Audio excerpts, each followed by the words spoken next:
अस्सलाम वालेकुम नाज़रीन, एक और ब्लॉग के साथ आपकी खिदमत में हाजिर हूँ। नाज़रीन, आज के इस ब्लॉग में बात करूँगा, गुज़िश्ता रोज़ से हम देख रहे हैं सोशल मीडिया पे एक एक्सप्रेस ट्रिब्यून के आर्टिकल के चर्चे हैं और हर कोई इस आर्टिकल को डिस्कस कर रहे हैं। सहाफ़ी हों, सोशल एक्टिविस्ट हों, पॉलिटिशियंस हों और ख़ास तौर पे जो नौजवान तबका है वो इस आर्टिकल को लेके बड़ा ही जो है इस पर डिस्कस कर रहा है, इस पर अपनी राय दे रहा है। लेकिन इस आर्टिकल को जो है एक्सप्रेस ट्रिब्यून की जो ई पेपर साइट है या वेबसाइट्स हैं वहाँ से हटा दिया गया है। क्या वजह बनी है, उस आर्टिकल में ऐसा था क्या जो जिसकी वजह से इस आर्टिकल को जो है अब न्यूज़पेपर में पब्लिश हुआ तो है, लेकिन उसके बाद से जो है वो जैसे ही वायरल हुआ है तो उसको हटा दिया गया। और इस आर्टिकल के ऑथर कौन है, किसने लिखा है, उनका पाकिस्तान में उनके वालिदैन जो हैं बहुत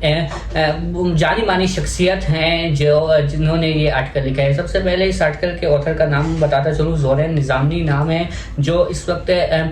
PhD कर रहे हैं क्रिमिनोलॉजी में और इन्होंने आर्टिकल लिखा है इट इज़ ओवर। इस आर्टिकल में मजमूई तौर पे कंपैरिजन पेश किया गया है जो नौजवान तबका है, जेनजी और जो बूमर्स हैं, जो जिनको आम अल्फाज में कहा जाए जो बुजुर्ग हैं, जो इस मुल्क में बुजुर्ग ब्यूरोक्रेट्स हों, सियासतदान जो मुल्क चला रहे हैं, उस हवाले से जो हैं या और जो बुजुर्ग तबका जो यहाँ पर है उसको और जो नौजवान तबका है इनको कंपेयर किया गया है। और इसमें आर्टिकल में ये कहा गया है कि जो जेनजी हैं वो पेट्रोटिज्म जो है वो जो हुब्बुल वतनी हैं वो स्कूलों में जाके, कॉलेजेस में जाके, यूनिवर्सिटीज़ में जाके लेक्चर देने से नहीं आती है, बल्कि वो दिल में ही मौजूद होती है। आप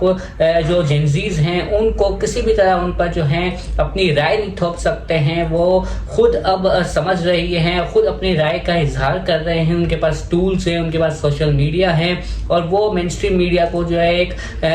स्टैंड अप कॉमेडी से ज़्यादा जो है नहीं समझते। और एक खूबसूरत तरीके से जो है एक कंपैरिजन पेश किया गया है, ताकतवर हलकों को इसमें तनकीद का निशाना बनाया गया इनडायरेक्टली। और जिसके बाद जब ये बड़ा वायरल हुआ, कोई इसको डिस्कस करने लगा, तो इस आर्टिकल को जो है वो एक्सप्रेस ट्रिब्यून ने हटा दिया अपनी वेबसाइट से। और अब लेकिन उससे पहले ये वायरल हो चुका था और अब हर कोई जो है सोशल मीडिया हो या आम महफिल हो इस आर्टिकल के हवाले से बात कर रहा है। ज़ोरैन निज़ामी जो है PhD कर रहे हैं कि क्रिमिनोलॉजी में, और उन्होंने इस आर्टिकल के पे जब सब लोगों ने अपनी राय दी है तो उसके बाद एक मैसेज अपने इंस्टाग्राम पे जो है वो पोस्ट किया। उनका कहना है कि वो इसी तरह काम करते जाएंगे, लिखते जाएंगे अगर उनकी वालदा ने उनको अलाउ किया। और राय का उन्होंने आवाम से भी कहा है कि अपनी राय का इजहार करते रहें, लिखते रहें, पढ़ते रहें और सवाल उठाएं, जहाँ उनको लगे सवाल उठाना चाहिए वहाँ पर सवाल उठाएं। ज़ोरैन निज़ामी के वालिद जो हैं कैसर निज़ामी और उनकी वालदा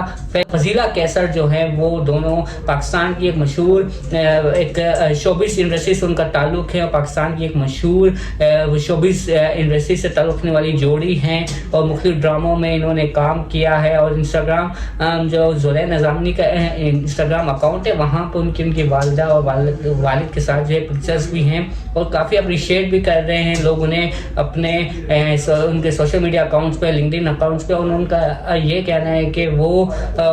मशकूर हैं, लोगों की एक पॉजिटिव जो रिस्पांस मिल रहा है और वो आगे भी लिखते रहेंगे, सवाल करते रहेंगे अगर उनकी वालिदा ने उनको इजाज़त दी। लेकिन उन्होंने आवाम से भी कहा है और खासतौर पर जेनज़ी से कहा है कि वो सवाल उठाएं और जहाँ उनको लगे सवाल उठाना चाहिए वहाँ सवाल उठाएं, लिखें, पढ़ें और बात करें अपने मसाइल के हवाले से। ज़ोरैन निज़ामी के इस आर्टिकल को ख़ास तौर पे जो पाकिस्तान तहरीक इंसाफ का तबका है और जो जेनज़ीज़ है वो उनमें काफ़ी मकबूल हो रहा है, जिसकी बुनियादी वजह यह है कि पाकिस्तान तहरीक इंसाफ तो ज़ेर अताब है ही, दूसरी जानिब जो जेनज़ीज़ है, जो नौजवान तबका है वो भी इन पाबंदियों से तंग है। जो गैर एलानी पाबंदियाँ जो हैं वो पाकिस्तान में लगाई गई हैं, मुख्तलिफ हम देखते हैं कि इंटरनेट में पाबंदियाँ लगाई दी जाती हैं या अगर कोई अपने ख्यालात का इज़हार सोशल मीडिया पर भी करे तो PK एक्ट के तहत उनके खिलाफ कार्रवाई की जाती है, तो इनसे काफ़ी तंग है। और इस आर्टिकल में ये भी लिखा गया है कि जो जेनज़ीज़ हैं वो किसी भी पाबंदी को जो है अब सीरियस नहीं लेते हैं, वो खुल के अपनी जो राय है उसका इजहार करते हैं, सोशल मीडिया पे उसका इजहार करते हैं और जो मेन स्ट्रीम मीडिया के ज़रिए एक बयानिया बनाया जा रहा है उस बयाने को जो है वो एक स्टैंड अप कॉमेडी के तौर पर जो है लेते हैं। नाज़रीन, इस आर्टिकल के बाद एक नई बहस मुल्क में शुरू हो चुकी है ہے جس میں یہ کہا جا رہا ہے کہ کیا وجہ ہے کہ اتنا جو جنزیز ہے ان کو کنٹرول کیسے کیا جائے اور اب آنے والی جو نسل ہے اس کو کیسے جو ہے اس طرح ان کو کنٹرول کیا جائے یا ان کے اندر جو ہے یہ حب الوطنی کا جذبہ جو ہے پیدا کیا جائے اور جنزیز کو کنٹرول کرنے کا کیا طریقہ ہو سکتا ہے. لیکن اس آرٹیکل کے بعد جو رائے سامنے آ رہی ہے سوشل میڈیا پہ اس میں کافی ان کو اپریشیٹ جو ہے وہ کیا جا رہا ہے.